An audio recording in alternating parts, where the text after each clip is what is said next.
पत्थर पत्थर दहक रहा था। कश्मीर की घाटी का विस्फोटों से दिल घायल था, बंबई की चौपाटी का, लेकिन आपने वो काम किया है उग्रवाद का होके कोई काम नहीं होगा। गद्दारों का इस धरती पर कोई नाम नहीं होगा। मैं अपने साहगंज के लोगों से अपील करना चाहता हूं, पुरानी सब बातों को भुला करके, बोलो सब बातें भुला दोगे कि नहीं भुला दोगे? पुरानी बातें भुला दोगे कि नहीं भुला दोगे?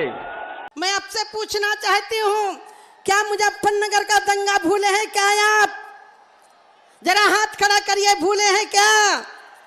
मथुरा का दंगा भूले हैं क्या? बुलंदशहर का दंगा भूले हैं क्या? नमस्कार मित्रों, मैं हूं कुमार भवेश चंद्र और आप देख रहे हैं हमारा बहुत पुराना कार्यक्रम सिंपली सियासत। सिंपली सियासत को मैं आज बहुत दिनों बाद कर रहा हूं और चूंकि अब चुनाव ऐसे मुकाम पर आ गया है जहां पे अब सरकार बनाने और सरकार किसकी बनेगी इसको लेकर चिंता बढ़ गई है। और चिंता क्या, इसको लेकर आकलन अब बहुत ज्यादा होने लगे हैं और लोग कहने लगे हैं कि इसकी सरकार बनेगी, इस पार्टी की सरकार बनेगी। कोई कह रहा नहीं उसकी नहीं बनेगी, आएंगे तो आप समझ रहे हैं। तो इस वक्त जो लोगों के मन में चल रहा है, उत्तर प्रदेश के मन में चल रहा है, वो अगली सरकार के बारे में कल्पना चल रही है कि कौन सी पार्टी सरकार बना पाएगी।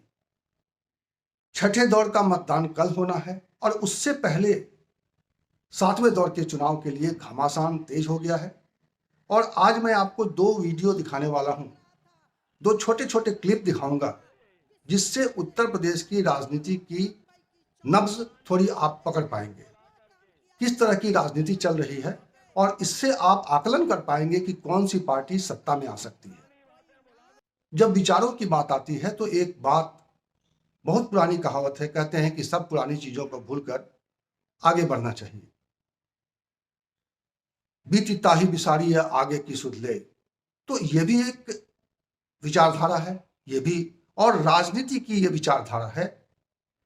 जो इस तरह की राजनीति कर रहे हैं, जो पीछे की चीजों को भूलकर आगे बढ़ने की बात कर रहे हैं, उनकी राजनीति क्या कहती है, उनकी राजनीति के बारे में लोग क्या सोच रहे हैं, ये भी एक सवाल है। और एक राजनीति ये भी हो रही है पीछे चलो, और उनके बारे में कहा जाता है कि जब आदमी का भविष्य उज्जवल नजर नहीं आता है तो आदमी अतीत की बातें करने लगता है या अतीत में चला जाता है। तो ये एक वैचारिक फिलॉसफी है, विचारिक आधार है, और इस आधार भूमि पर दो दल अपने चुनावी अभियान को लेकर यहां तक आए हैं। और अब छठे दौर का मतदान कल होगा और उसमें हम गुणा भाग जो है हम बताते जा रहे हैं आपको। हमारे चैनल पर आप लगातार देख रहे हैं, डिबेट्स में हमारे विद्वान साथी बताते हैं किस तरह से कभी दावा किया जाता है कि समाजवादी पार्टी की सरकार ही बनेगी, कभी ये भी कहा जाता है कि भारतीय जनता पार्टी को सत्ता में आने से कोई रोक नहीं सकता है। तो इस तरह की बातें हो रही हैं, लेकिन आपका ये समझना जरूरी है कि किस विषय पर किस तरीके से चुनाव में चर्चा चल रही है और लोग कहाँ पहुंचना चाहते हैं, लोग किस तरह की राजनीति को, किस तरह की विचारधारा को आगे लेकर चलना चाहते हैं।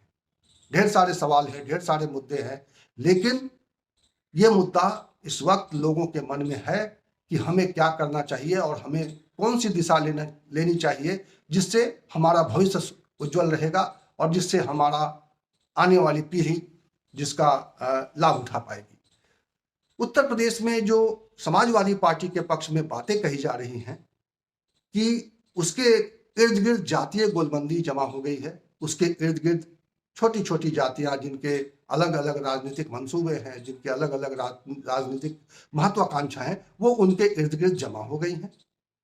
और यही वजह है कि अखिलेश यादव आगे बढ़ते हुए दिखाई दे रहे हैं और अभी तक के जो चरण में चुनाव हुए हैं उसमें यह माना जा रहा है कि वो भारतीय जनता पार्टी को लगभग सभी फेज में कड़े मुकाबला दे पाए हैं। कहने के लिए कहा जा रहा है कि ये मुकाबला द्विपक्षीय नहीं है, लेकिन अगर देखा जाए, ईमानदारी से बात की जाए, तो कुछ सीटों को छोड़कर पूरे प्रदेश में दो ध्रुवीय चुनाव है। कुछ सीटों पर ये तितरफा चुनाव का एहसास लोगों को हुआ है, विश्लेषकों को, विद्वानों को, चुनावी गणितज्ञों को, लेकिन इससे ज्यादा कोई पूरे प्रदेश पर अगर पूछा जाए, पूरे प्रदेश के स्तर पर पूछा जाए, तो ये एक बिल्कुल साफ धारणा बनी है कि दो तरफा लड़ाई है। लोग समाजवादी पार्टी को लाना चाहते हैं, लोग भारतीय जनता पार्टी को बचाना चाहते हैं, और इसी की लड़ाई है। तो इस लड़ाई में समाजवादी पार्टी जो ऐलान कर रही है कि वह अगर आएगी सत्ता में तो जातीय जनगणना कराएगी, यानी जो जातियां उनके इर्द गिर्द में गोलबंद हैं, उन जातियों को एक भविष्य का रास्ता दिखा रहे हैं, और ये इस वक्त चुनाव में बड़ा मुद्दा है। और हमें खुशी है इस बात की कि आज महान दल आपके साथ है, ओम प्रकाश राजभर जी की पार्टी आपके साथ है, आपके साथ राजकुमार बिंद भी आ गए हैं जो भारतीय जनता पार्टी के थे, हम इनको भी बधाई देते हैं। इनके साथ छोटेलाल बिंद, हरिचंद बिंद, रविंद्र कुमार बिंद और बड़ी संख्या में लोग समाजवादी पार्टी में शामिल हुए हैं। मैं इनको बधाई देता हूं और मैं इनको भरोसा दिलाता हूं कि समाजवादी सरकार बनेगी तो न केवल जाति जनगणना कराएंगे, बल्कि जातियों को उनकी आबादी के हिसाब से हक सम्मान भी देंगे, और जरूरत पड़ेगी तो उन्हें स्थान और उनको सम्मान देने का काम समाजवादी लोग करेंगे। इसके अलावा ढेर सारे मुद्दे हैं, जानवरों का मामला है, अन्ना पशुओं का मामला है, बहुत सारे लोग परेशान हैं गांव में। बहुत सारे लोग ये भी कह रहे हैं कि इस सरकार ने, योगी सरकार ने, मोदी सरकार ने उन कोरोना काल में उनकी मदद की है। बहुत सारे लोग ये भी कह रहे हैं कि कोरोना काल में उनको छोड़ दिया गया और अस्पतालों में व्यवस्था नहीं थी। तो ये सारे चल रहे हैं, चर्चाएं चल रही हैं, लेकिन ये एक जो मुद्दा है, भविष्य का मुद्दा कि भविष्य में क्या होगा, ये बड़ा मुद्दा है, और इसके लिए समाजवादी पार्टी आश्वासन दे रही है। ये आश्वासन आप सुन लीजिए, मैं फिर अपनी बात को आगे बढ़ाऊंगा कि अखिलेश यादव किस तरह का आश्वासन दे रहे हैं। मैं अपने साहगंज के लोगों से अपील करना चाहता हूं, पुरानी सब बातों को भुला करके, बोलो सब बातें भुला दोगे कि नहीं भुला दोगे? पुरानी बातें भुला दोगे कि नहीं भुला दोगे? सरकार बनाने के लिए वोट डालोगे कि नहीं डालोगे? इसलिए हम आपसे सरकार बनाने के लिए वोट मांगने आए हैं। बताओ, सरकार बनाने के लिए वोट दोगे? साइकिल याद रखोगे? और अब बात कर लेते हैं भारतीय जनता पार्टी की। भारतीय जनता पार्टी की का चुनावी प्रचार अभियान शुरुआत से ही, अगर देखा जाए तो चुनाव के ऐलान से पहले से ही एक अलग मोड में है। उन्होंने पहले कोशिश की कि वो लगातार योजनाओं के जरिए, बड़े बड़े योजनाओं का ऐलान करके लोगों को ये दिखाया जाए कि उन्होंने विकास किया है। मंदिर का मामला भी उठाया गया। मंदिर निर्माण आपने देखा कि किस तरह से राम जन्मभूमि के निर्माण की आधारशिला रखी गई। कोरोना काल में प्रधानमंत्री आए, इतना बड़ा शो हुआ और उन्होंने आधारशिला रखी। इसका एक मैसेज देने की कोशिश की गई। और चुनाव के दरमियान जब चुनाव करीब आने लगे तो उसके बारे में भारतीय जनता पार्टी के नेता बात भी करने लगे।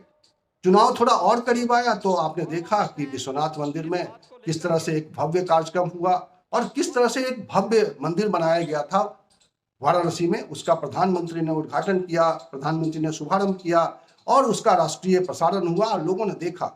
एक बहुत अच्छी चीज है, मैं भी वहां घूम कर आया हूं, वाराणसी में देखा है, बहुत ही भव्य निर्माण हुआ है। लेकिन वाराणसी के लोग इस वक्त इस परेशानी से गुजर रहे हैं कि अचानक जो उस मंदिर को देखने के लिए जो एक बड़ा जन सैलाब उमड़ पड़ा है पूरे देश से, उसको फिलहाल बनारस संभाल नहीं पा रहा है।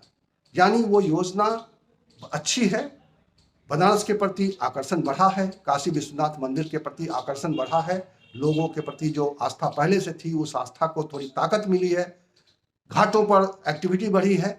लेकिन शहर में अभी और विकास के काम जब तक नहीं होंगे तो ये एक मुश्किल शहर के सामने आने वाली है। तो ये अलग अलग मुद्दे हैं। लेकिन भारतीय जनता पार्टी का चुनावी अभियान एक खास दायरे में सिमटा हुआ भी दिखाई दिया।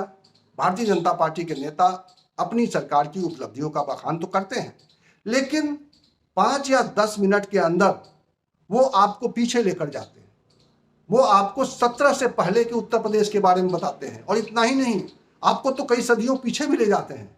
और मैं आपको सुनवाता हूं प्रधानमंत्री के कार्यक्रम में, गाजीपुर में आज ही प्रधानमंत्री का कार्यक्रम था। प्रधानमंत्री ने जो वहां बोला है वो आपने सुना होगा। चैनलों पर लगातार प्रधानमंत्री को दिखाया जा रहा है। ये बात और है कि विपक्ष को उतनी अहमियत नहीं मिल रही है मुख्य धारा के चैनलों में, और शायद इसीलिए समानांतर मीडिया जो हमारे जैसे यूट्यूब चैनल हैं वो कभी कभी हम लोग दिखा देते हैं अखिलेश यादव क्या कह रहे हैं, बाकी लोग क्या कह रहे हैं। मैंने प्रियंका गांधी को भी दिखाया है, मैंने मायावती को भी दिखाया है कि वो क्या कह रही है अपनी सभाओं में। यहाँ तक कि मैं चंद्रशेखर आजाद को भी दिखा देता हूँ कभी कभार, ताकि चूंकि विपक्ष को आवाज नहीं मिल पा रही है, ये एक सच्चाई है। तो प्रधानमंत्री के उस कार्यक्रम में साध्वी ज्योति निरंजन ने क्या कहा है उसको सुनिए, आप समझ जाएंगे कि भारतीय जनता पार्टी के प्रचार का टोन क्या है और भारतीय जनता पार्टी के प्रचार के पीछे की विचारधारा क्या है। मैं माननीय प्रधानमंत्री जी के लिए आमंत्रित करूं। मैं आज 2 दिन से बनारस की गलियों में घूम रही हूं बंधुओं में, क्योंकि बनारस आपके पास में है, सांसद आपके हैं, लेकिन बनारस को मैं ये कह सकती हूं कि यदि स्वर्ग कहीं है तो वाराणसी के अंदर है, जिसको माननीय प्रधानमंत्री जी ने भव्यता और दिव्यता दी है। माननीय प्रधानमंत्री जी, आपने बनारस को भव्यता और दिव्यता अकेले नहीं दी, मैं वहां निषादों के बीच में भी बैठी जो नौका चलाते हैं, नौका से अपना जीवन यापन करते हैं। उन्होंने कहा साध्वी जी हमारी तरफ से माननीय प्रधानमंत्री जी का आभार व्यक्त कर दीजिए। एक नौका वाला 15-15 हजार 10,000 रुपया रोज कमा रहा है, उनके परिवार पल रहे हैं। आपने बनारस को एक सुंदरता अकेले नहीं दी, वहां के लोगों को रोजगार भी दिया है। माननीय प्रधानमंत्री जी, इस गाजीपुर में निषाद समाज भी बहुत है, मैं उन निषाद समाज की तरफ से भी आपका अभिनंदन करती हूँ। और अभिनंदन इसलिए करती हूँ, आपने गाजीपुर में जो आपने महिला सशक्तिकरण का नारा दिया था, आपने यहाँ सिद्ध कर दिया है। 3 महिला प्रत्याशी हैं यहाँ, संगीता बलवंत, सुनीता जी और हमारी एक बलिदानी की पत्नी भी है। मैं माननीय प्रधानमंत्री जी का आह्वान करूं, मैं आपसे पूछना चाहती हूं, क्या मुजफ्फरनगर का दंगा भूले हैं क्या आप? जरा हाथ खड़ा करिए, भूले हैं क्या?